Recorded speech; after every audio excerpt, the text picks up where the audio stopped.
Olá, bom, eu sou a Dessa Souza, vou me apresentar aqui primeiro, agradecer o convite do Costurando pela Vida, esse projeto tão importante, que está rolando pela segunda vez aqui no Campo Limpo, Zona Sul, com uma parceria enorme, né, com um apoio institucional do Instituto Cita, e, enfim, primeiro agradecer. Bom, hoje a gente vai falar um pouquinho sobre empreendedorismo, né? Mas a gente vai falar sobre empreendedorismo a partir do olhar de mulheres empreendedoras, né? De mulheres que estão ali no corre, no dia a dia, fazendo acontecer. Então, eu vou falar um pouquinho de mim bem rápido e depois vou passar a bola, porque nós estamos com três mulheres, estamos em 4 mulheres aqui, maravilhosas. Então, já falei, eu sou a Dessa,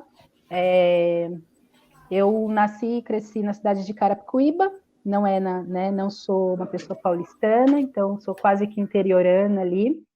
Eu sou artista, eu comecei meu primeiro trabalho não foi como empreendedora, né, mas a partir já de um empreendedorismo da minha família.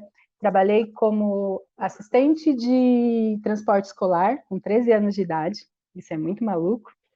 E depois fui crescendo, fiz técnico de edificações, fui trabalhar numa marcenaria, e quando eu estava 7 anos trabalhando nessa marcenaria, eu venho de uma linha, né, de marceneiros, então, vô, pai, bisavô, irmão mais velho, todo mundo marceneiro, então eu cresci dentro da marcenaria furando o pé, praticamente, todo dia, toda semana furando o pé no preguinho ali, que meu avô deixava cair no chão, e aí cresci, fui trabalhar na marcenaria, assim que eu me formei como técnico de edificações, no ano de 99, né? Na verdade, trabalhei em outros espaços também, não empreendendo, mas quando eu fiz 7 anos trabalhando na marcenaria da minha família, meu avô faleceu, né? E o meu avô foi um dos fundadores dessa marcenaria, e o falecimento dele foi um divisor de águas na minha vida. A partir do momento que ele morre, eu não conseguia mais me enxergar naquele local, né? Só que também já tinha um outro caminho que eu estava fazendo na arte. Então, eu trabalhava na marcenaria de dia e cantava no bar à noite, né? Música MPB, música popular brasileira, enfim, rock and roll, né? E aí eu fiz essa transição. Então, eu estava ali há os 2 últimos anos de marcenaria, já totalmente envolvida na música, atravessando cidades, vindo de Carapicuíba cantar na zona sul de São Paulo. E foi quando, enfim, me desliguei daquele lugar, meu avô faleceu, falei, agora eu vou empreender, né? E comecei a trabalhar da casa da minha mãe fazendo projetos para marceneiros. Só que passou 4 meses que eu estava linda empreendendo, o que aconteceu? Eu engravidei.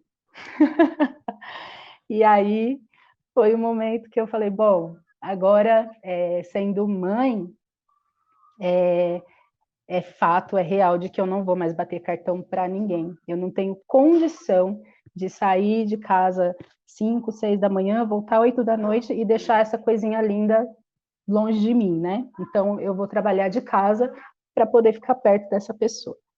Então, a partir daí, comecei a me dividir entre desenhos de marcenaria e cantar. E fui estudar teatro, e aí, em 2011, vim morar, de fato, com a minha filha, me separei do pai da minha filha, né, depois, enfim, de todo um processo, ela com menos de 2 anos, fui parar dentro de um espaço cultural.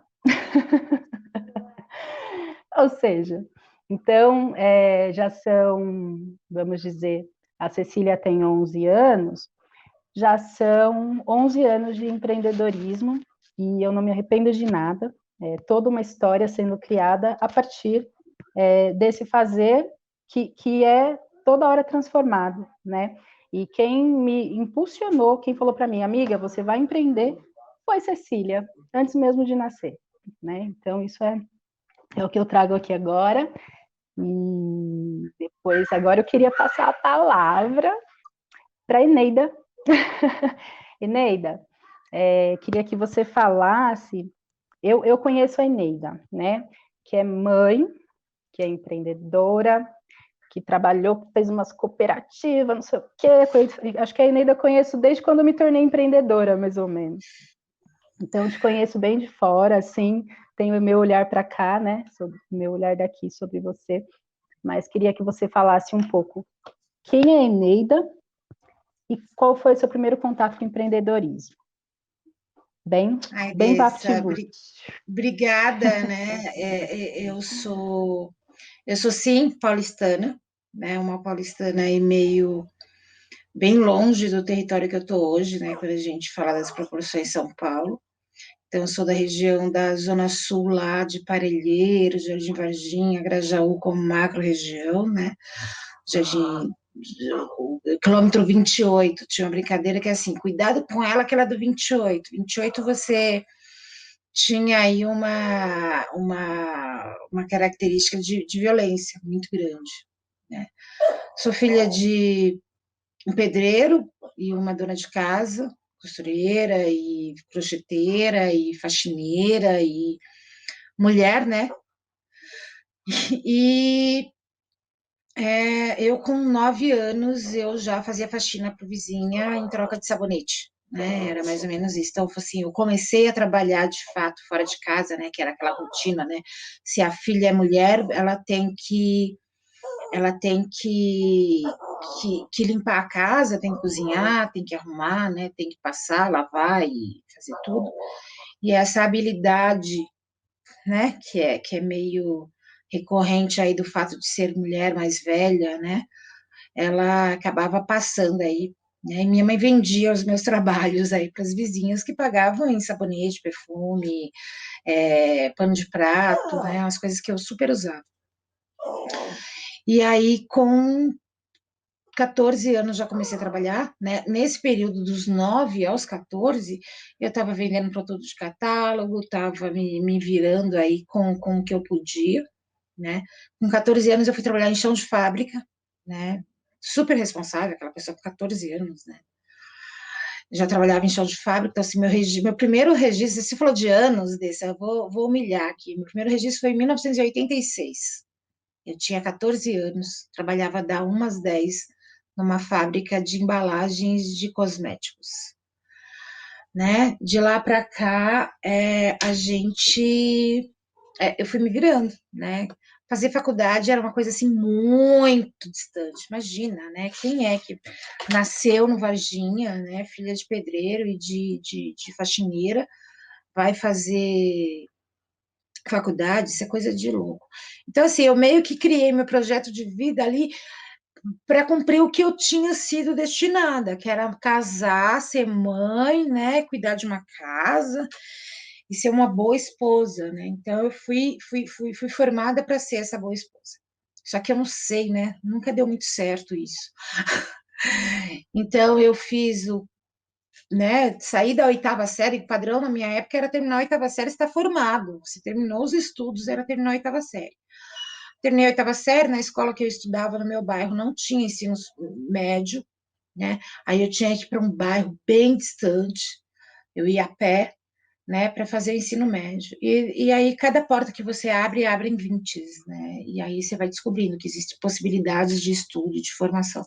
Só que eu fui assim, fui uma trabalhadora, uma empreendedora até os 23 anos, quando eu tinha alcançado o auge da minha programação de vida, que era casar e ser mãe.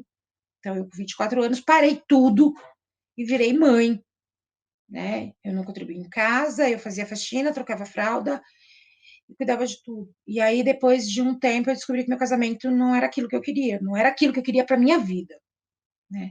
E aí eu me divorcio e olho pro lado e falo assim, gente, como assim, né? Eu vou fazer o que da minha vida agora? Eu tava com 27 anos, o que que eu faço da minha vida com os 27 anos, se eu não tenho mais um estudo forte, eu não tenho mais uma profissão, porque eu enterrei, eu ganhei, para a gente ter ideia de como que o machismo funciona, né? Eu enterrei a minha vida profissional para ser mãe. Eu ganhava mais que ele, eu tinha mais formação que ele, eu tinha mais desempenho que ele, eu estava mais bem colocada que ele, mas eu larguei a minha carreira para ser mãe, para ser dona de casa.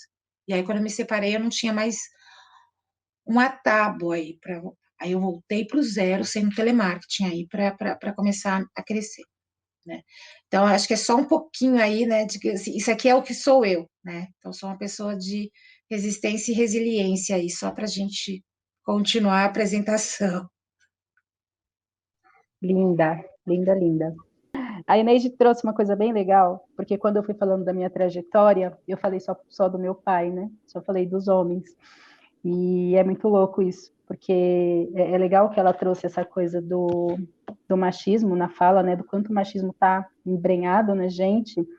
Mas eu acho muito importante dizer que a minha primeira referência de empreendedora na vida foi a minha mãe, né? Foi a minha mãe, essa mulher que fazia de um tudo para fora, desde lavar, passar, costurar, principalmente, né? Porque ela é costureira, fazer aquelas coisas de pecinha e não sei o que, tudo arrumando pano de prato. Então, é bem legal você ter falado, porque o quanto a gente se, às vezes, né, esquece de comentar coisas tão importantes assim.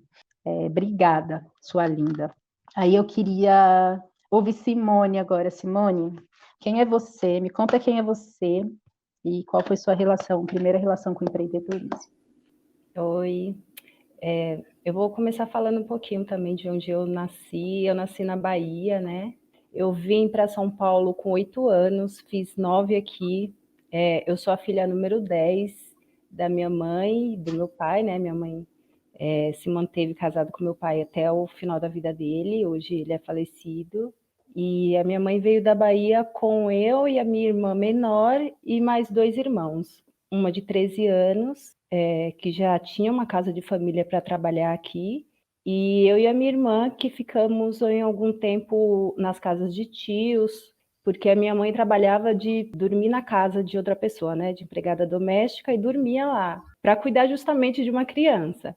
Ou seja, ela tinha 10 filhos, mas ela ia cuidar. Ela tinha 11 filhos, porque eu sou o número 10 e a minha irmã mais nova, número 11. E ela deixava todos para ir cuidar de um filho de uma mulher rica, né? E aí, nessa época, quando a gente chegou aqui em São Paulo, depois de ficar na casa dos tios, a gente morava sempre na região do Jardim Ângela, do Capão Redondo, do Campo Limpo. Hoje eu moro na região perto do bairro de Interlagos e sempre morei nessas regiões periféricas. O meu primeiro emprego com carteira registrada foi aos 20 anos, quando eu terminei a escola, né? Eu terminei a escola, o ensino médio um pouquinho mais tarde do que as pessoas normalmente terminam, porque quando eu cheguei aqui com 8 anos eu ainda não tinha estudado, né? Não tinha, lá na Bahia não tinha, tinha até uma escola lá, mas eu não sei por que não funcionava, não funcionava. A gente ia lá e não tinha professora, tal, às vezes a gente até se divertia, encontrava os amigos, mas não tinha professora. E aí, como eu entrei aqui em São Paulo com 9 anos na primeira série, então, eu só terminei com 20. E por muito tempo eu pensava que o meu primeiro emprego foi esse, que foi de carteira registrada, mas durante a escola, eu já trabalhava, né? Eu trabalhava de babá, trabalhava para vizinha, já trabalhei de faxineira para pessoas de bairros vizinhos, onde eu ia caminhando, e isso eu não sabia, não tinha essa consciência de que isso já era estar trabalhando, né, também.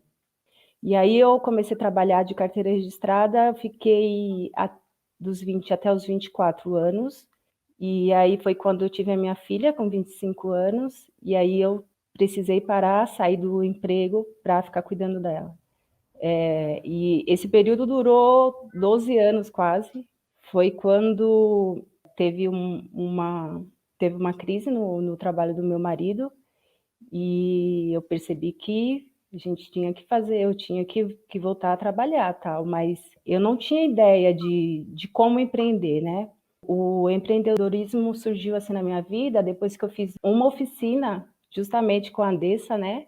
E eu me vi no lugar de produtora e eu precisava fazer uma contratação com uma amiga minha que ia fazer uma apresentação de um projeto para um outro projeto, né? Ela ia fazer uma apresentação nesse projeto e ela precisava dar uma nota. E eu, como sendo produtora dela, eu precisava estar formalizada para que ela recebesse ou eu recebesse por ela. Então, esse foi o meu primeiro contato que eu tive com o empreendedorismo e quando eu me vi precisando me formalizar para que eu precisasse trabalhar.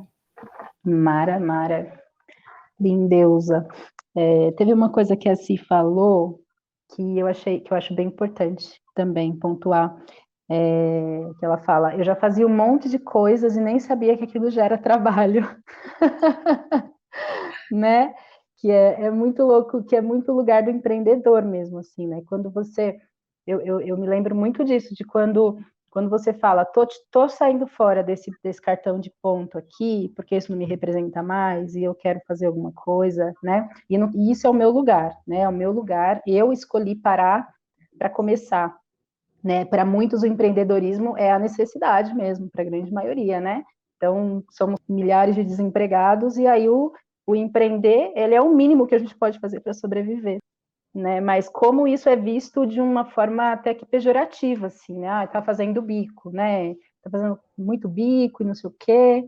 Enfim, só um minutinho. Oi? Cadê o meu? Eu não sei, tá lá. Olha aí.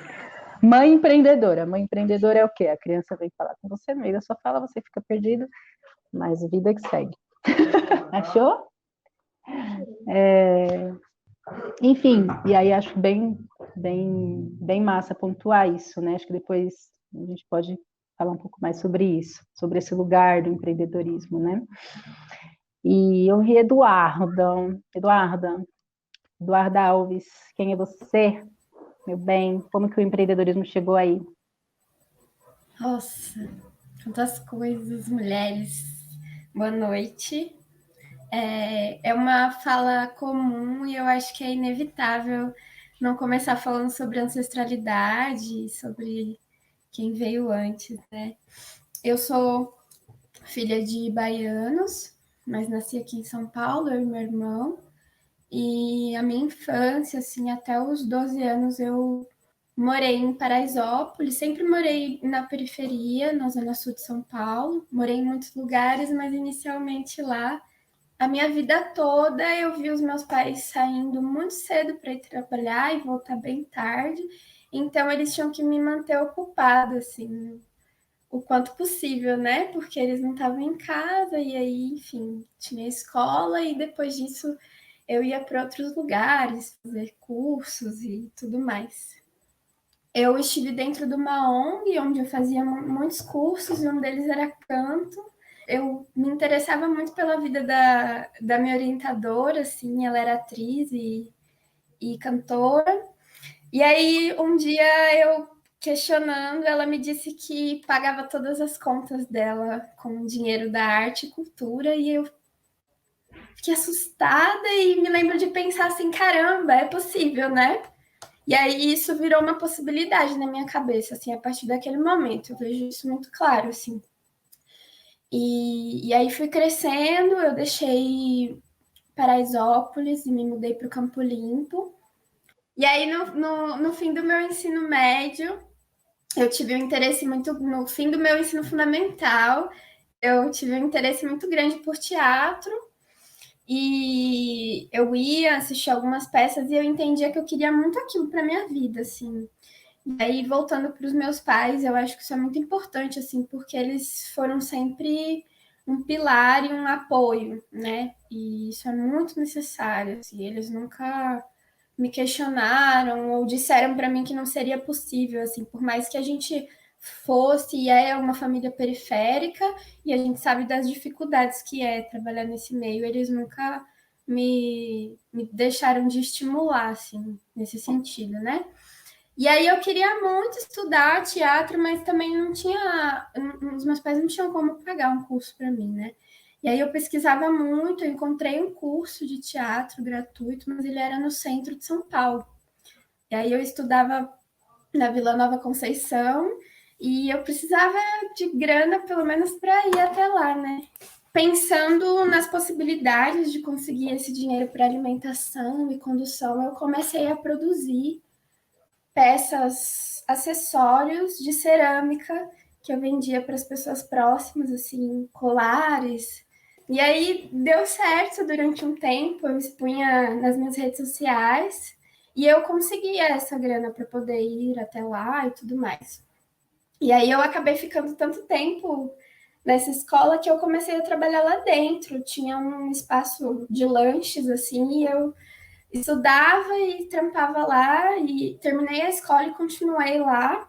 Eu fui encontrando no local onde eu morava também possibilidades de estudar teatro, não só sair do meu território e ir para a área central para poder fazer isso. Eu fui encontrando possibilidades por perto que me enchiam mais, assim, que conseguiam me trazer mais vontade e pessoas que tinham vivências mais parecidas com as minhas, né?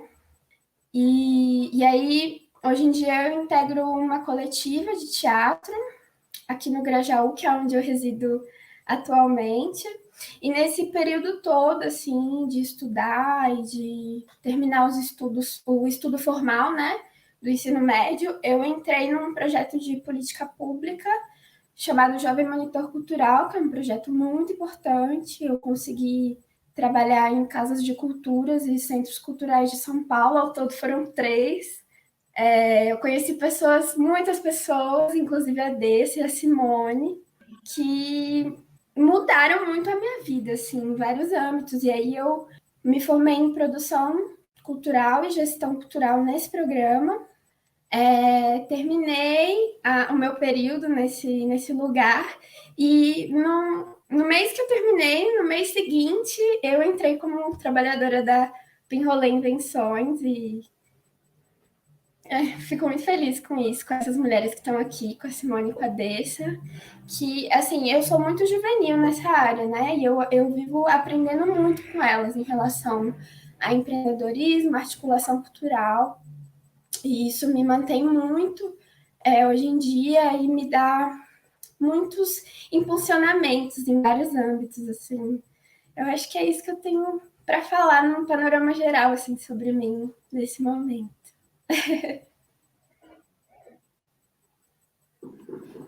Que linda! Ela fala que ela tem 22, né, mas na verdade ela tem 80 anos, gente, essa Mentira. menina. Mentira. Simone sempre fala que eu tenho 80 anos, adoro isso, eu me sinto assim. Ai, que Ela tem um ótimo. conhecimento muito amplo. Não, e eu acho bonito como as nossas trajetórias elas se cruzam, né? Aqui a gente está em 4 mulheres e em algum momento as nossas trajetórias se cruzaram por conta dessa relação com o empreendedorismo feminino, né? Também, porque eu conheci a Duda vendendo os colares dela num dos encontros da coletiva Camomila, que é uma coletiva que eu fiz parte a partir de 2017, que nasceu também dentro de uma oficina de produção como essa que a Simone fez, né? E é muito bonito ver, assim, como esse lugar, como esse nosso fazer, ele é horizontal, né? As coisas vão acontecendo, a gente vai fazendo, se encontra, e quando vê, nem sabia que isso era trabalho, já estou vivendo, né? Ah, legal. Então acho que a gente podia... Eneida, você quer falar mais um pouquinho? Acho que eu queria ouvir um pouco dessa sua trajetória. Queria muito ouvir dessa coisa do cooperativismo, desse Isso. seu lugar, né? De como que a gente chega onde a gente está agora, assim, né? Quem que é essa figura aí? Eu acho que eu vou continuar da minha história, né? Até para entender como é que eu chego aqui nesse coletivo, né? Como é que eu chego aqui nesse movimento. Então, eu e a Dessa, a gente se conhece aí desde quando eu estou aqui na Zona Sul e a Dessa aí nos movimentos sociais e culturais. Eu fui cooptada aí por cultura e arte, mas eu cheguei nesse mundo, aí partindo lá, né, de quando eu me vi no mundo, sem carreira, sem marido, né, sem saber o que eu fazia da vida, e com uma filha pequena, e com várias questões aí sociais, né, para enfrentar, eu tive que me reinventar e voltar para o mercado de trabalho, né? Então, aí você vai e volta sendo telemarketing, você vai e volta vendendo plano de saúde, você vai e volta abraçando, fazendo qualquer coisa, né? Eu tinha uma formação básica aí de secretariado, então dentro do secretariado eu trabalhei com tudo, gente, desde óculos contrabandeado até coisas assim, superstar, né? Secretária é secretária, não importa o segmento. Mas, assim, essa secretária não existia mais, né? Eu saí do mercado de trabalho, a gente usava um sistema operacional que chamava MS-DOS, né? Então, a tela era verde, né? E a gente era meio programador para conseguir fazer algumas coisas, não existia internet, né? E, de repente, eu volto para o mercado de trabalho sem eira nem beira e sem dinheiro para pagar minha conta de luz, nem para comer, né? Para comprar pasta de dente, gente. Eu lembro de ter pedido ajuda para amigo comprar pasta de dente. E aí eu volto para o mercado de trabalho e existe um mouse. O que é isso? O que é esse tal de Windows? Né? Como é que uma pessoa secretária, formada, não sabe o que é Windows, não sabe o que é internet, não sabe o que é rede, não sabe a diferença de e-mail e site? Eu vendia site, né? Porque você vende tudo.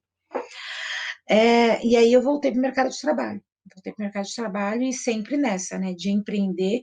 E esse empreender às vezes rola, às vezes não rola. Às vezes o empreender realmente é você vender a sua força de trabalho e fazer faxina, porque você não tem o que fazer, né? Você tem que... A questão é a seguinte, você tem que colocar comida dentro de casa, você tem que pagar água, luz, né, e o gás, né? E foi uma experiência que eu tive, né? Eu sei que nesses experimentos aí eu, né, fui aí conseguindo fazer faculdade já com 34 anos, né, me formar em gestão ambiental, e aí eu saio e falo assim, não, eu vou formar minha empresa, né, eu assim, a romântica macro, né, eu vou salvar o meio ambiente, então eu vou criar uma empresa de remediação ambiental. Eu queria vender as minhas palestras, meus bate-papos, ganhar em resíduo, vender esse resíduo e fazer virar dinheiro. Eu só não imaginava que essa logística era tão difícil que eu sozinha, com meu 1,60 m, não ia conseguir. Né? E aí fomos descobrindo, eu tenho uma parceira, a Melissa, que tem aí parceira de vida e parceira de história e parceira de empreendedorismo, né? E a gente começou a recolher, né, recicláveis aí no fundo de quintal e a querer fazer isso virar grana. E não virava, gente. A gente enchia uma garagem inteira de resíduo, vendia, no final do dia dava R$10, isso no ano de 2008. E aí você fala, gente, como assim? Aí eu falei assim, não, vou bater na prefeitura. Aí eu bati na prefeitura de Taboão da Serra e descobri que tinha um fundo para formar uma cooperativa. Eu, oba, vou ter uma cooperativa. Aí eu descobri que não existe ter uma cooperativa, você faz parte de uma cooperativa. Enfim, trabalhei aí 2 anos, trabalhamos 2 anos aí, e a gente conseguiu resgatar esse fundo perdido, esse fundo da FIPASA, e a gente conseguiu ajudar a fundar a cooperativa de Taboão da Serra. Então, eu não tenho vergonha nenhuma, tenho muito carinho aí de ter na minha história que essa cooperativa nasceu na minha garagem, né? Eu entrava, eu recolhia o resíduo, eu carregava, né? É muito legal, o pessoal de Tiradentes vai lembrar que eu falo que eu já fui catadora. Eu colhia, eu recolhia o material, eu separava e vendia, às vezes para comprar janta, né? Então, esse foi um pouco dessa história de entrar nesse meio, né, e descobrir o empreendedorismo como forma de trabalho social, né. E aí foi a partir daí, né, a faculdade, gente, ela é uma fagulha, ela não te forma, você não sai da faculdade, quem te forma é a vida, né. E aí eu descobri o cooperativismo. Dentro do cooperativismo eu descobri a economia solidária, que é um conceito aí muito amplo, né, mas que no geral ele trabalha para diminuir as desigualdades sociais, as desigualdades de gênero, a equidade, né, que é do tipo, se eu sou mais baixinha e você é alta, a gente não precisa estar no mesmo lugar. Eu preciso de uma ajuda para chegar na mesma altura que você, né? E a gente vê as coisas do mesmo jeito. E aí eu fui descobrindo esses temas, né? Essas ideias. E, em contrapartida, também fui descobrindo o que é empreendedorismo, né? E as formas dele se formar, né? Quando eu cheguei aqui nessa Zona Sul, né? Porque imagina que eu era Zona Sul do lado de lá da represa Guarapiranga, agora eu estou na Zona Sul do lado de cá, né? Meio berço dos Racionais e Preto Sou aí de presente, né? A gente vai vendo um movimento social aí muito forte acontecendo, né? E eu fui me envolvendo com esses núcleos, né? Acho que em consequência disso que eu estou aqui hoje falando, né? Eu estou aqui hoje com lugar de fala, não pela minha carreira só de trabalho, mas de envolvimento e formação de rede. Bem, o que eu quero dizer, na verdade, eu vou trazer mais para frente, né, os personagens que fazem parte disso, Mas o que eu quero dizer é que o empreendedorismo, ele às vezes não é uma escolha, né? Ele é um abraçar, né? É o que está posto na mesa e você vai e faz acontecer. E você vai descobrindo várias formas de você fazer isso. E eu acho que o ponto mais importante que eu aprendi foi que a gente não faz isso no nosso quarto, a gente não faz isso no nosso quintal, a gente faz isso falando com o vizinho, falando com o amigo, mobilizando a rede, né? Identificando, a gente não precisa ir muito longe, gente. Em 10 minutos, assim, eu conheço a Dessa há 10 anos, e a Simone há uns 5, né? E a Duda há pouco tempo, mas a gente, às vezes, a gente nunca tinha tido essa conversa de saber as nossas origens, né? Mas, então, assim, às vezes é isso, olhar para o lado, identificar os seus parceiros e gente que tem histórias diferentes, iguais a você. E aí você vai descobrindo várias formas. Você vai descobrindo o associativismo, né, onde você mobiliza uma associação e vira um arrastão da vida. Você vai descobrindo o cooperativismo, que aí a gente tem a cooperativa de Taboão da Serra, que eu ajudei a fundar. Você tem o empreendedorismo solo, que é aquela hora que, tipo, ok, eu estou aqui sozinha fazendo meu artesanato, mas eu tenho uma feira, eu tenho um evento social acontecendo que se chama Feliz, que é a Feira Literária da Zona Sul, e que convida e abraça esse pessoal. Eu tenho alguma habilidade cultural e estou junto com a Agência Solano Trindade, que está aí fazendo esse corre de mobilizar culturalmente o pessoal e trabalhando com orgânicos e distribuição de renda e captação de recursos e mobilização social, né? Eu não faço nada, mas, poxa, minha filha podia ter um espaço para ir para as aulas. Aí tem a Capão Cidadão, que está lá acolhendo a galera e dando aula de balé, né? A gente tem a Vila Fundão, que, gente, nasce como um clube de futebol ali no movimento dos Racionais, o Mano Brown ali meio que na liderança, e de repente está lá fazendo uma feira, né, do Dia das Crianças e trabalhando ali com uma assistência social ali em toda a região. A gente tem o Bloco do Beco, que nasce como uma proposta de um bloco carnavalesco, mas que está ali acolhendo, ajudando a criançada a se formar e a se desenvolver, né?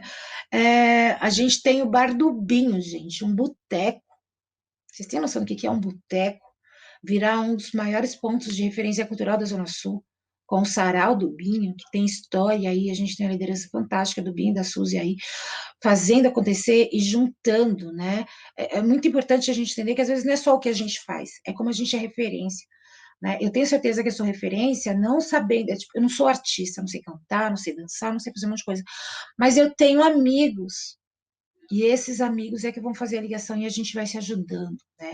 Tem uma expressão que a gente gosta aqui, que é, gente, vamos fazer o corre junto. A gente tem aí a União Popular de Mulheres, mais provavelmente conhecido como a Casa da Mulher, que é um centro de referência que nasceu no final da década de 60, como espaço de resistência, né? Trabalhando aí contra a ditadura, e que está lá até hoje, trabalhando e representando, né, a periferia, que já ajudou a fundar um banco social aí para crescer e para se desenvolver. Então, acho que a minha fala ela vem muito nisso, assim. Vamos ser empreendedores, é um curso de empreendedor, é um vídeo aula de empreendedorismo? Mas, gente, eu posso ficar aqui falando 2 dias, 10 anos, eu não vou conseguir dizer.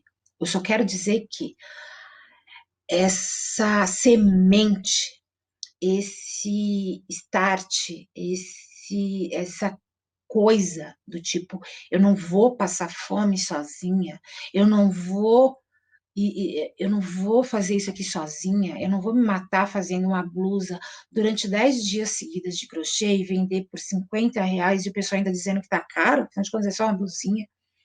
Eu preciso formar rede, eu preciso me ligar, eu preciso conversar, eu preciso me articular, eu preciso entender que eu não estou sozinha e que existem milhares de mecanismos para a gente estar junto fazendo acontecer. Tá? Então, resumindo, é isso, eu quero trazer essa minha experiência. Eu continuo, vou ser, né, tem um lado, assim, eu tenho um trabalho formal, né, que eu vendo aí a minha experiência, inclusive para um emprego, com carteira assinada, com tudo direitinho, mas essa essência de saber de onde eu vim e o que eu faço, ninguém apaga de mim. Por isso que eu estou aqui, entendeu? Falando da minha experiência, me apresentando. porque é isso, gente. Fazer um MEI é difícil, formar cooperativa é difícil, fazer uma associação é difícil. Ai, gente, viver é difícil, né? Respirar dói, né? Doeu para nascer. Então, ninguém disse que ia ser fácil. É difícil mesmo, tá? Só que a gente não pode deixar a peteca cair, porque é isso que vai fazer diferença para a gente, né? Eu tenho muito orgulho de chegar aqui, nesse momento da minha vida, e ter esse lugar de fala e poder contar da minha experiência. Mas é o que está trazendo comida no dia a dia para minha filha, é o que ajuda a minha filha a fazer faculdade hoje, é o que mantém aqui minha água, minha luz, minha existência, né? E até a minha sanidade mental, porque na hora que a gente desiste, gente, a primeira coisa que cai é a autoestima, a gente não acredita mais na gente, né? Então a gente não pode deixar de acreditar. Primeiro a gente reconhecendo a nós mesmas, eu sou mulher, eu posso e eu vou. E aí é só olhar para o lado, gente, não precisa ir longe. Você juntou mais uma amiga, você não está mais sozinha. Você já faz parte de alguém. E aí é correr. Não é correr pro abraço, porque não é fácil, não, gente. Tem muito, muito caminho aí, né? Mas é saber que a gente não pode desistir nunca e que é isso que a gente quer fazer. Acho que é isso que eu queria dizer.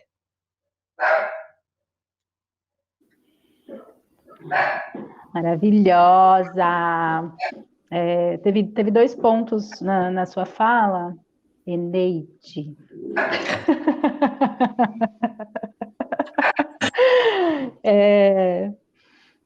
Que primeiro reforça uma coisa que eu acho que é bem importante de reforçar agora, especialmente no momento que a gente está vivendo, e que é o meu lugar de fala, é a minha militância, que é que você traz todo um panorama, né, do seu histórico, do seu aprendido, do quanto você foi se envolvendo no movimento social e cultural, e o quanto isso foi importante, me traz um pouco o lugar da importância do movimento cultural nas periferias, né? Porque é isso que você fala.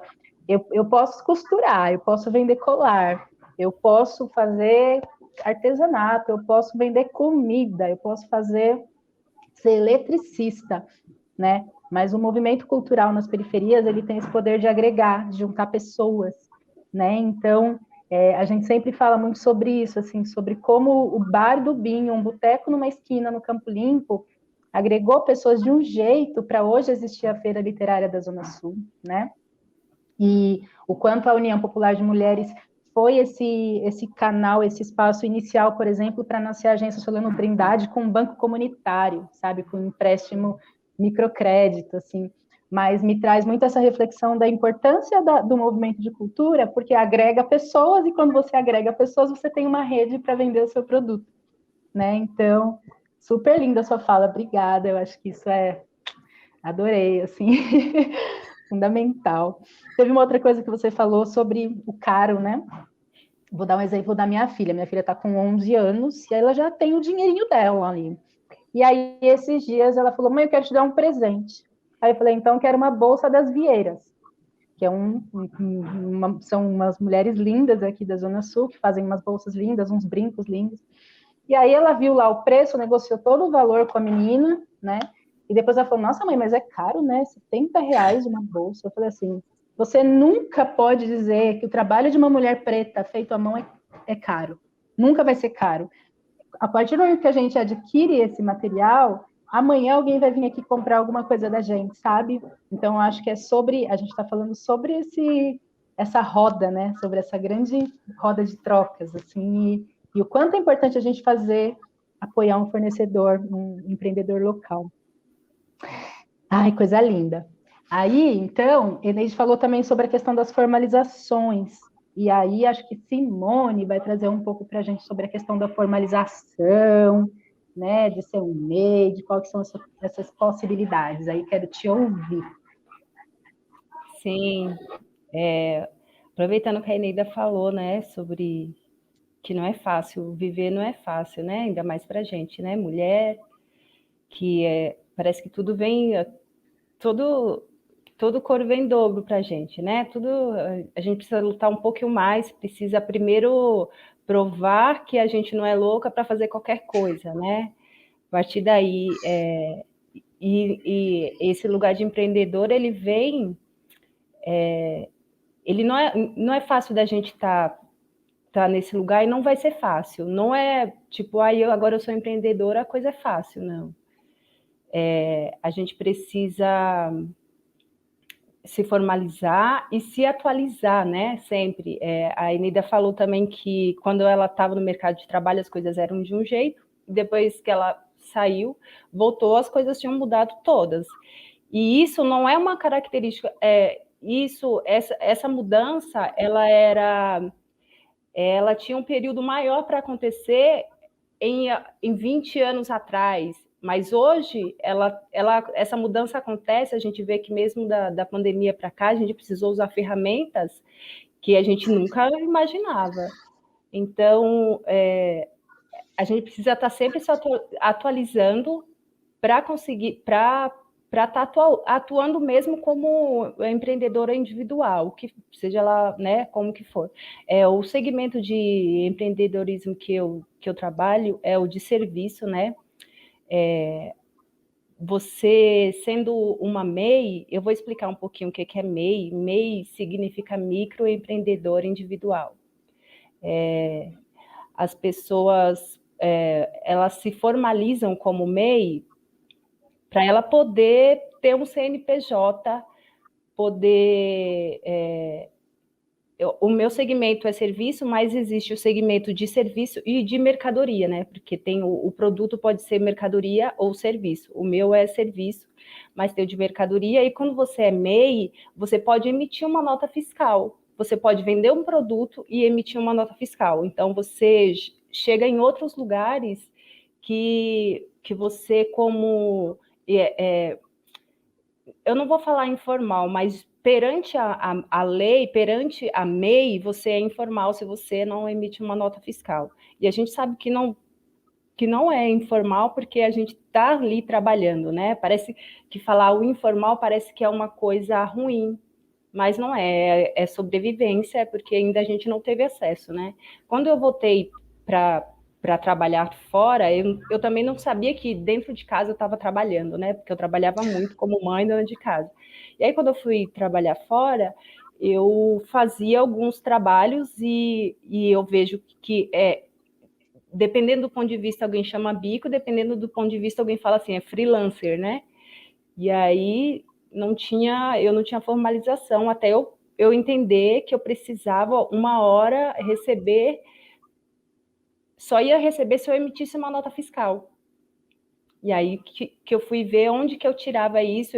Eu já tinha aprendido algumas coisas na oficina de produção cultural. E aí eu fui ver na internet qual que era o site certinho. Eu vou passar aqui, eu vou deixar aqui, eu acho que ou na descrição ou no final o Will vai deixar descrito o site, que é o site da receita.fazenda.gov.br, onde você vai lá e se cadastra. Você cadastra e cria um CNPJ. Você vira um CNPJ e a partir desse CNPJ que você vai emitir uma nota fiscal. E você, sendo um CNPJ, você pode alcançar outros lugares para oferecer o seu produto, né? Que pode ser um serviço ou uma mercadoria.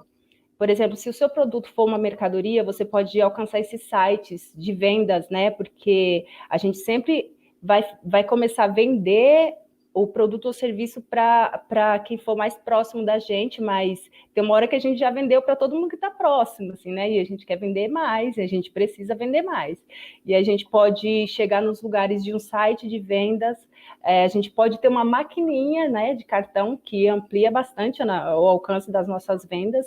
Então, esse é um dos pontos bem importantes da gente se formalizar como um microempreendedor individual. Tem alguns benefícios que são alcançados quando você se formaliza como MEI, que antes só eram por quem trabalhava com carteira registrada no método CLT, né? E eu acho que hoje em dia o CLT, ele está bem raro, eu não conheço muita gente que trabalha dessa forma, eu acho. E aí, para a gente ter tem todas as regras de meses que você já pagou, porque quando você abre uma MEI, você precisa pagar uma contribuição mensal. Essa contribuição vai direto para o seu INSS, que se você contribuir, não é não é um período curto, né, gente? 180 meses para a mulher, se você tiver, quando você chegar aos 60 anos. É isso para quem se cadastrou MEI antes do ano de 2019, porque essas mudanças e atualizações, elas acontecem sempre, assim, a gente tem que ficar bem... quando a gente é MEI, a gente sempre ficar ligado nos informes tal, e até procurar ter um contador ou uma contadora que conheça. Se você não conhecer, é bom perguntar para alguém. Para isso que é bom a gente trabalhar sempre em rede, porque quando a gente trabalha, a gente não conhece. Uma das coisas mais importantes que é trabalhar em rede é o acesso às coisas, porque quando você conhece alguém e essa pessoa conhece uma outra que vai te indicar, né? Então, essas coisas se atualizam sempre, né? Então, funcionava de um jeito até 2019, sendo que a lei da MEI ela foi criada, foi uma implementação, né, das leis trabalhistas para empresas. Ela foi criada em finalzinho de 2008, então não é tão antiga assim, né?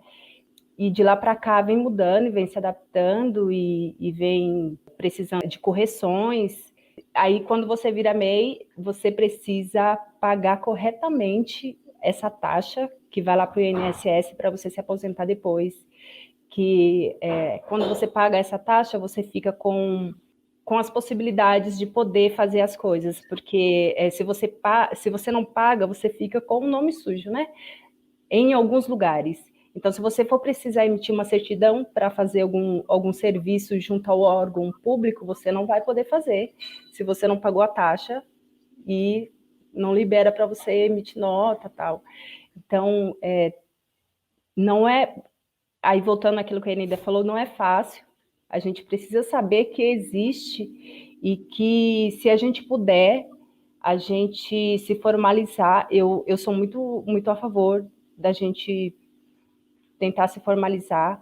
Como eu falei, o que eu trabalho é serviço e a minha renda, ela vem principalmente porque eu sou formalizada como MEI, porque os trabalhos que eu alcanço me pagam através de emissão de nota fiscal.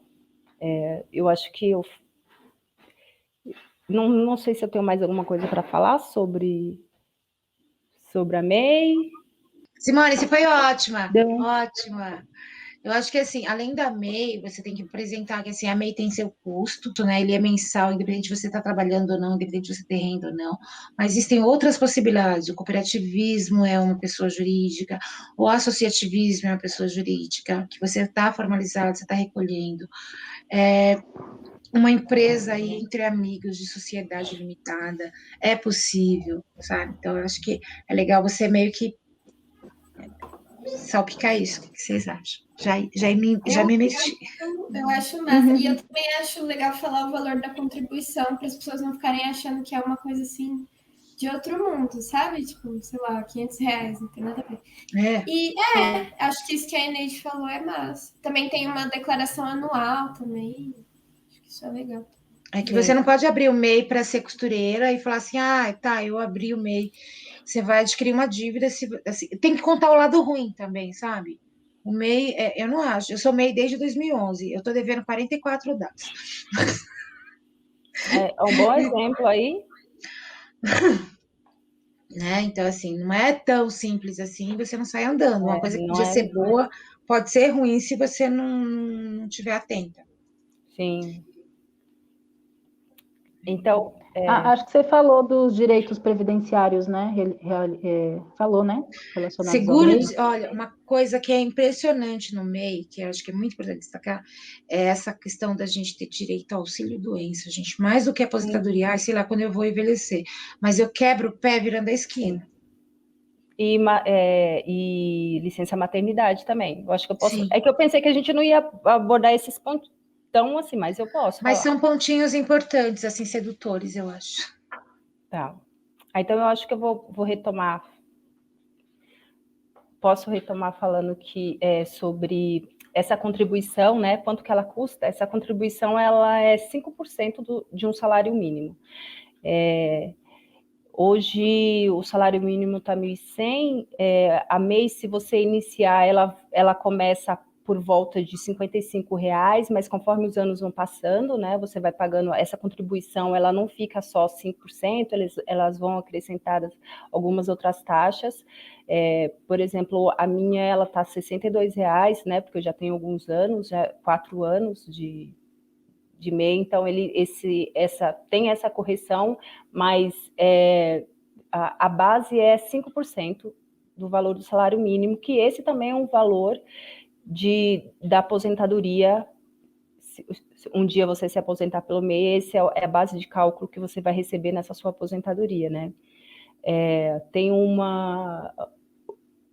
benefício que pode ser adquirido pelo MEI, que é a licença maternidade, né? Se você tiver pago a sua DAS e já há pelo menos 10 meses e você precisar da entrada na licença maternidade, você precisa ir lá no site do INSS e se cadastrar, e você vai informar toda a sua situação, que é MEI, vai mandar os comprovantes e tal, e você pode dar entrada nesse benefício de licença maternidade. E existe também a possibilidade de auxílio-doença, né? Se você também apresentar uma comorbidade que seja comprovada, que você não possa mais exercer o seu trabalho que você exerce, e aí também entrar no site, né? Hoje em dia, como as coisas estão automatizadas via internet, aí você entra no site, tem lá todas as coisas de pegar uma senha virtual, ficar esperando atendimento, tudo isso, mas é esse o meio de procurar o benefício por esse aí.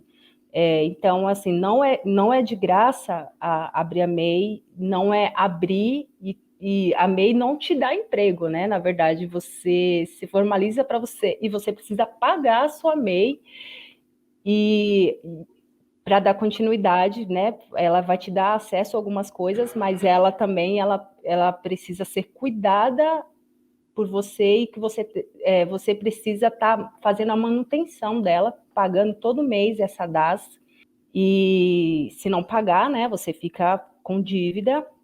É bom ressaltar que assim, a MEI é uma forma de formalização de trabalhos, né? Porque existem as cooperativas, as outras formas as associações, né? E que são as outras formas de você empreender. Eu acho que eu já falei sobre essa importância da rede, né? De você estar falando com outras pessoas, de como onde procurar, como saber, como fazer. Se você um dia não souber, procura na associação do seu bairro, procura se o seu bairro tem uma associação, porque essa associação com certeza você vai conhecer alguém que vai conhecer alguém. Procura um ponto de cultura, como a Dessa falou, a Felizes, uma casa de cultura. Ali você já vai começar a conhecer pessoas que vão saber onde tem um ponto de assistência de associação, que vai saber onde tem uma cooperativa. E aí o primeiro passo é chegando nesses lugares, né?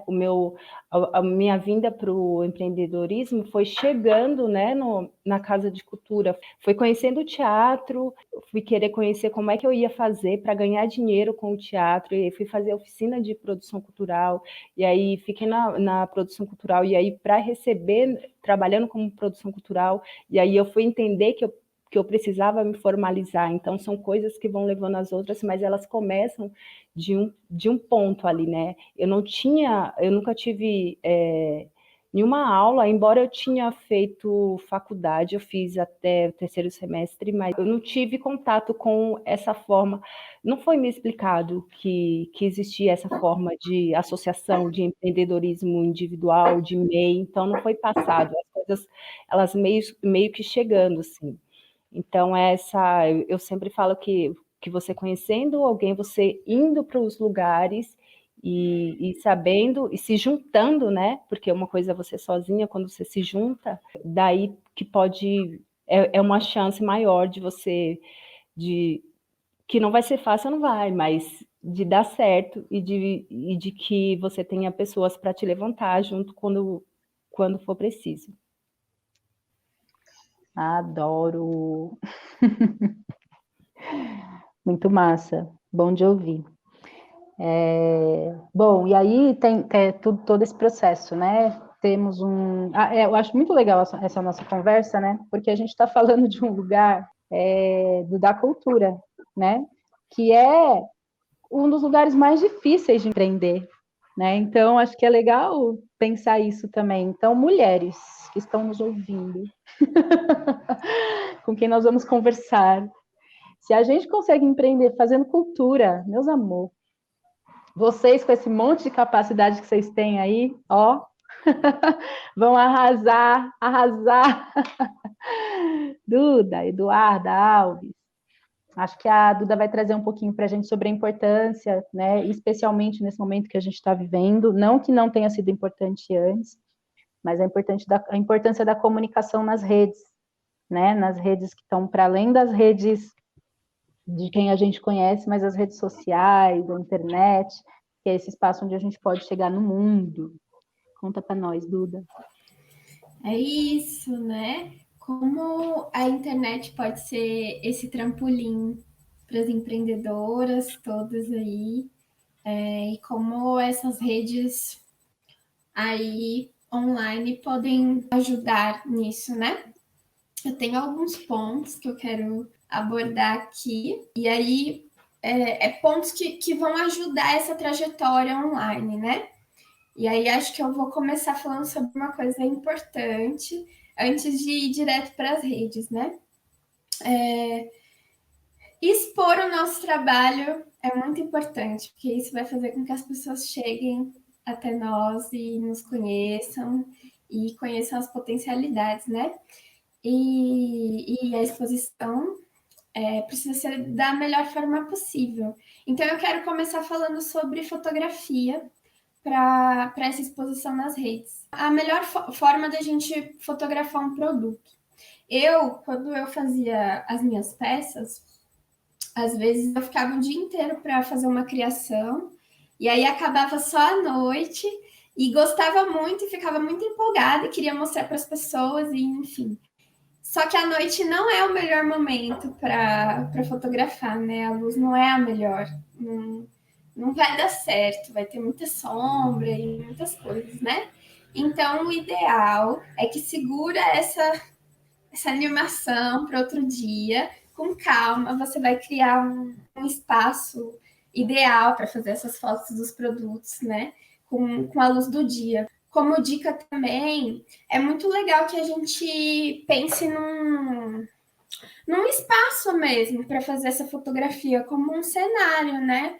Uma coisa atrás, embaixo, né? Se a foto for de cima, nada que chame mais atenção que o produto, mas que também deixa a foto mais bonita, com cores, né? Cores que tragam para essa identidade visual do seu produto, da sua empresa. E é isso, compor o espaço com o objeto que você quer fotografar. E aí é sempre importante também se posicionar oposto à luz que está chegando no espaço para não fazer sombra no produto, né? É muito importante também falar que você não precisa de um equipamento mega ultra caro para fazer uma foto boa. Hoje em dia, os celulares mais simples têm uma câmera boa, sim, e é possível fazer uma fotografia boa com celulares simples. Equipamentos bons são investimentos e são bons também, mas os celulares mais simples também têm uma capacidade muito boa de fotografia. Então, o legal é aproveitar mesmo essa luminosidade do dia para fazer sua foto e seguir essas dicas, né? Ter um espaço reservado para isso, que componha com o objeto da melhor forma possível e se posicionar o oposto da luz para não criar sombra e tudo mais. E aí é importante dizer também que você está usando a luminosidade, então não precisa de flash. Flash não é necessário nesse momento, não precisa disso. E aí, tendo essas dicas, de como tirar essas fotos da melhor forma possível para se expor, eu acho que a gente pode falar das redes, né? Eu vou trazer três redes que para vocês poderem se colocar de forma profissional, assim, né? Eu vou falar sobre o Instagram, o Facebook e o WhatsApp Business, né? Tem o WhatsApp normal e tem um outro aplicativo que é o WhatsApp Business para fazer negócios, vendas e tudo mais. É o mesmo aplicativo, só que você vai baixar um outro. E dentro do WhatsApp Business é muito legal porque você consegue fazer um catálogo. Você consegue colocar essas fotos bonitas que você aprendeu a tirar agora. E aí você consegue colocar a descrição dos produtos, os valores e negociar com os clientes e tudo mais, né? Lá no Facebook, você tem a sua página bonitinha pessoal, né? Isso é uma coisa que eu vou trazer, que é muito legal também. Eu acho melhor ter sempre uma conta alternativa para a loja, para os produtos, diferente da conta pessoal. Porque lá na conta pessoal você vai colocar suas fotos da sua família, das viagens. Mas também não é uma regra. Eu acho melhor, eu acho que muda, né? Na sua conta pessoal você coloca suas coisas da sua vida e na conta profissional você vai fazer tudo para os produtos, criar essa identidade que vai ser só sua, as pessoas vão olhar e vão falar, é aquela pessoa que faz esses produtos, eu conheço, olha lá, que legal. E aí, voltando, né, no Facebook, lá tem um espaço de páginas, onde você consegue criar uma página para expor e tudo mais, e também tem funcionalidade de loja no Facebook. Mas tem algumas outras funcionalidades que eu vejo que funcionam muito bem também. Dentro do Facebook tem um espaço chamado Marketplace, que você pode divulgar os seus produtos. Pode postar as fotos, pode colocar os valores, as pessoas podem te mandar mensagens a partir dos anúncios. E para isso não precisa ter página, pode ser direto na sua conta pessoal mesmo. E tem mais uma coisa que principalmente assim, eu, moradora de periferia, vejo que funciona muito, são os grupos. Aqui no Grajaú tem um grupo chamado Grajaú SP Negócios, que tem milhares de pessoas nesse grupo, e eu acredito que diversos bairros tenham grupos de bairros onde as pessoas empreendem muito e dá muito certo, porque você posta e aí as pessoas vêm e se conversam, e aí elas podem comentar, tipo, eu comprei, é muito bom, e aí os novos clientes vão conseguir ver isso. Então, também é uma funcionalidade incrível que eu acho que dá muito certo. O Instagram eu gosto muito também. Eu acho que é muito bombado. Bombado, eu sou jovem, eu falo palavras jovens. Lá é uma relação muito legal com fotos, né? Que foi do que a gente falou mais cedo. E tem assim, você tem a sua página pessoal e lá você consegue criar uma página também à parte. Lá você consegue fazer um perfil dos seus produtos, ou você também consegue transformar a sua própria conta numa conta empresarial. E aí você vai ter dados de alcance, de publicações, e também consegue colocar preços nos produtos, criar a sua lojinha dentro dessa rede também, né? E aí, o formato de exibição do Instagram é de 3 em 3 fotos, né? E aí, eu falo disso porque é legal pensar uma forma de postagem de não deixar essas redes poluídas, né?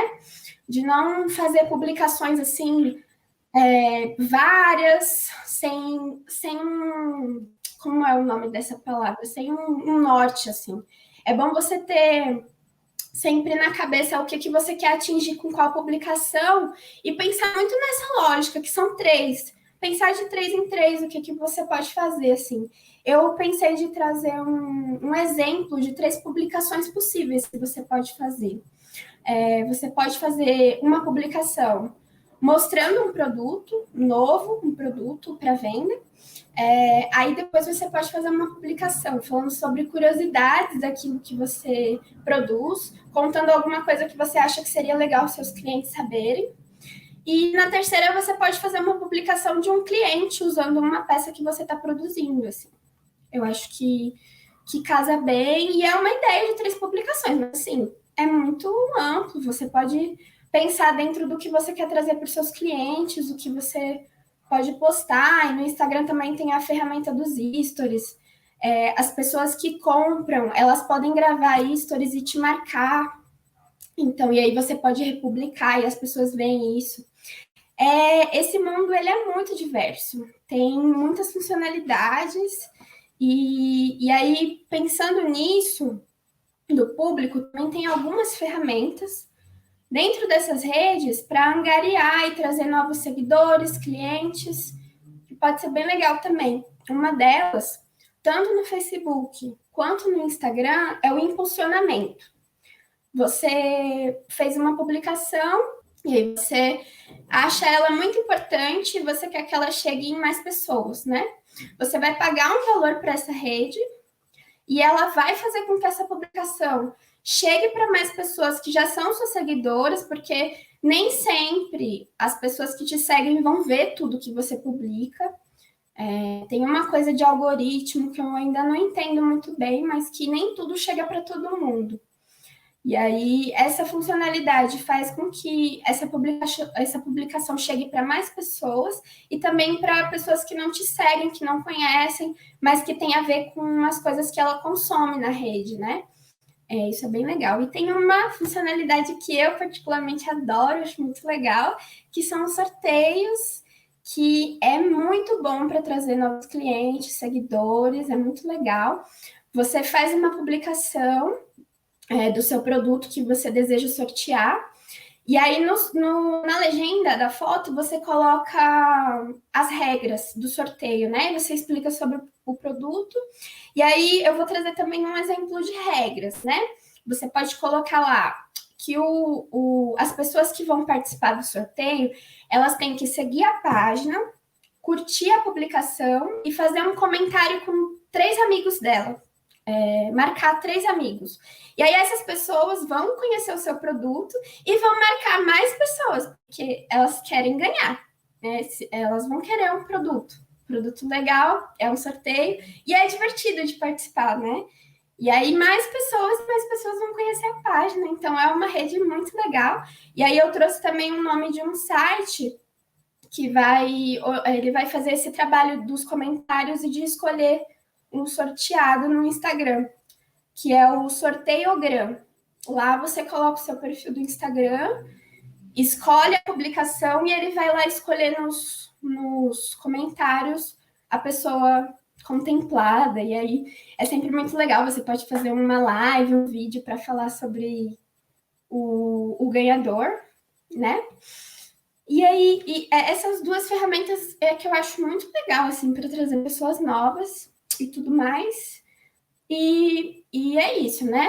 Essa rede que vai ter a sua cara, vai ter a cara do produto da melhor forma possível. Eu acho que é isso. Acho que criar redes, criar vínculos dentro desses lugares que ficaram tão presentes agora na pandemia, assim, né? Que já existiram, mas que estão, assim, com uma força enorme. É isso.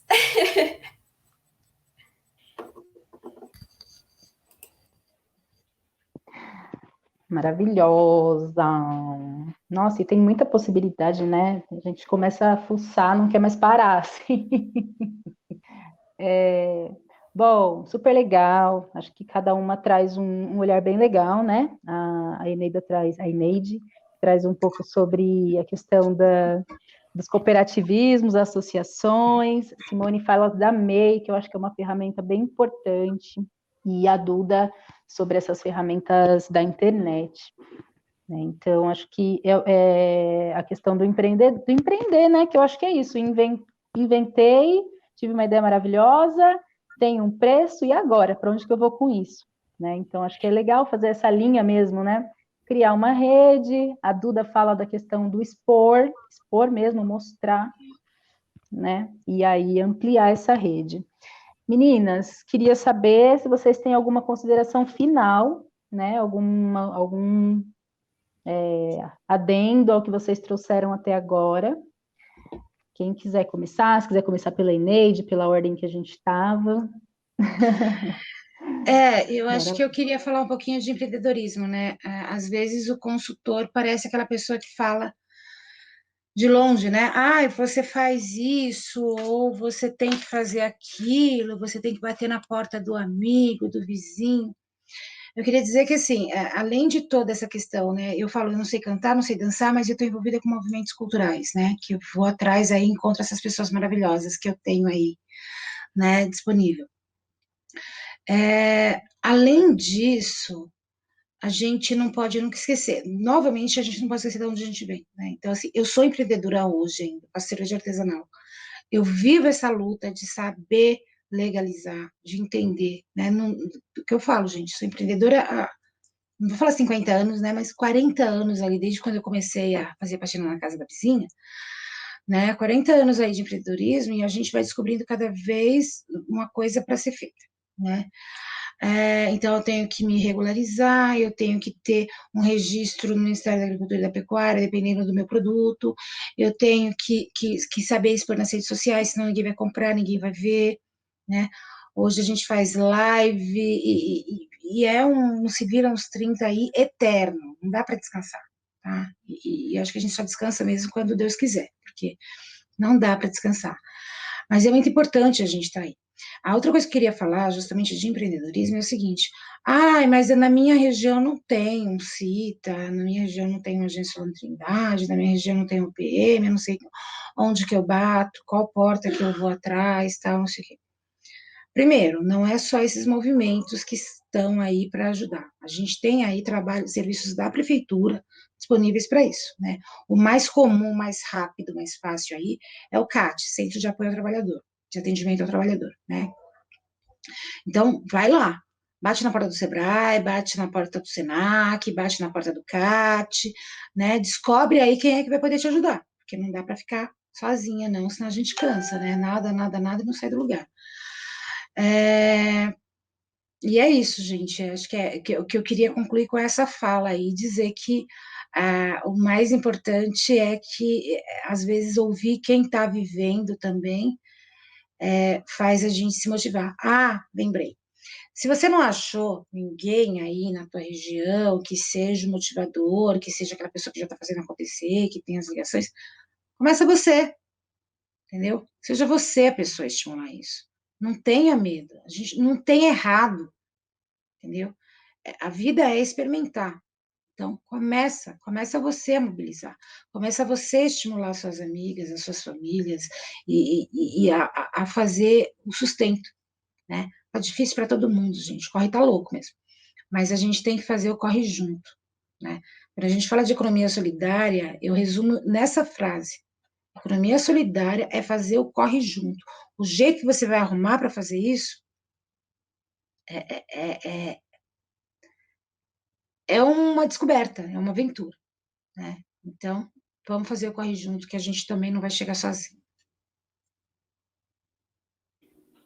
Foi legal a Eneida falar sobre Sebrae, esses lugares, né, de buscar apoios.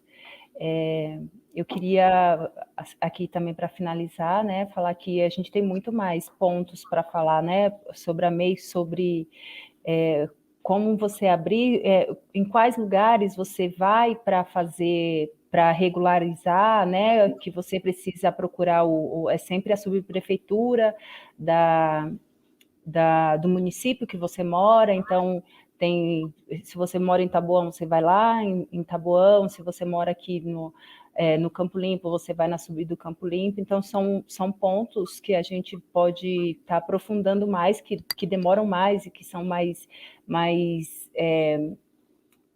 diretos, né? Então, acho que a gente pode estar depois falando, tirando essas dúvidas todas, assim, que todas que a gente tiver que surgirem, provavelmente a gente vai saber, e as que a gente não saber, a gente vai pelo menos indicar quem sabe.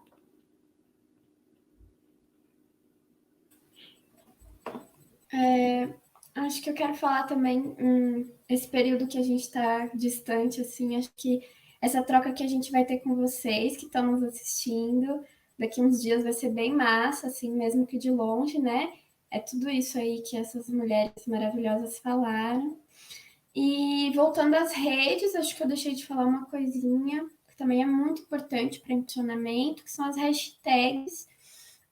São as palavrinhas que vêm depois daquele jogo da velha, que fica azulzinho lá, que podem ser palavras que já existem para trazer pessoas para suas publicações, né? Como costura, arte, e várias palavras, como também pode ser uma hashtag nova que você vai inventar também, específica para o seu produto. Isso aí tudo vai ajudar para trazer pessoas novas para essas páginas maravilhosas de vocês. É isso. Mas acho que é isso, mulheres. Também estou super contemplada e acho que nos vemos na roda de conversa, né? Que aí Com muita certeza. coisa acontece. Fica a dica aí da gente começar a levantar dúvidas, que a gente vai estar lá disponível para vocês, para responder o que vocês quiserem saber da gente. Exatamente. Anotem. É isso? Um tchauzinho, assim?